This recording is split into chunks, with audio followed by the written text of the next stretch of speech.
নমস্কার, দেখছেন নিউজ 18 বাংলা। আপনাদের সঙ্গে রয়েছে আমি সৌমাদিত্য। 2019 লোকসভা নির্বাচনের যাবতীয় খবর নিয়ে শুরুতেই সিংহাসনের মহাসংগ্রাম।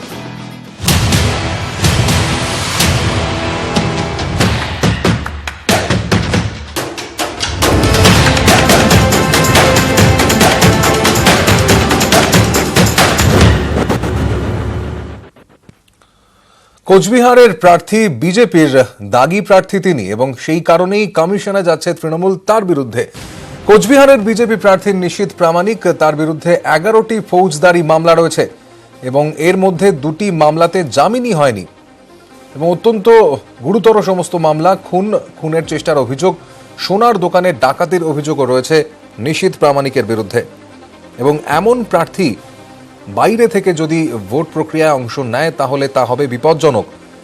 এই বিষয়টিকে সামনে রেখে নির্বাচন কমিশনে অভিযোগ জানাতে আজই যাচ্ছে তৃণমূল কংগ্রেস। আমরা নিয়ে কথা বলেছিলাম তৃণমূল নেতা রবীন্দ্রনাথ ঘোষের সঙ্গে। কি বলছেন তিনি আমরা একবার শুনে নেব। তিনি যে হলফনামাটা দাখিল করেছেন গতকাল নমিনেশন সাবমিটের সময়, তাতে 11টা মামলার কথা উল্লেখ করা রয়েছে, কিন্তু আমরা যতটা জানি এর মামলার সংখ্যা অনেক বেশি। এই ধরনের দাগি আসামি তাকে জেলের বাইরে রেখে শান্তিপূর্ণ ভোট করা অসম্ভব হয়ে পড়বে।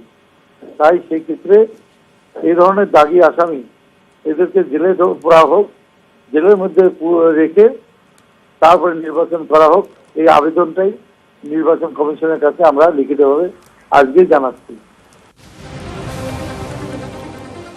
দাগি প্রার্থীর বিরুদ্ধে কমিশনের তৃণমূল। কোচবিহারের বিজেপি প্রার্থী নিশীথ প্রামাণিকের বিরুদ্ধে নির্বাচন কমিশনে যাচ্ছে তৃণমূল কংগ্রেস। বিজেপি প্রার্থীকে জেলের বাইরে রাখা যাবে না, এই আর্জি নিয়েই নির্বাচন কমিশনে যাচ্ছে তৃণমূল কংগ্রেস। 11টি মামলা নিজের হলফনামাতেই কিন্তু, যা ইতিমধ্যেই আপলোডেড, সেখানেই কিন্তু খুনের চেষ্টার অভিযোগ, সোনার দোকানে ডাকাতির অভিযোগ রয়েছে তার বিরুদ্ধে। হলফনামাতেই জানিয়ে দিয়েছেন নিশীথ প্রামাণিক। এবং এমন 2টি মামলা রয়েছে যার জামিন পর্যন্ত হয়নি। সেক্ষেত্রে এমন প্রার্থীকে জেলের বাইরে রেখে নির্বাচন প্রক্রিয়ায় অংশগ্রহণ করানো উচিত হবে না, ঠিক হবে না। সেই আর্জি নিয়েই নির্বাচন কমিশনে যাচ্ছে তৃণমূল কংগ্রেস। আজই জেলা শাসকের কাছে অভিযোগ দায়ের করা হবে।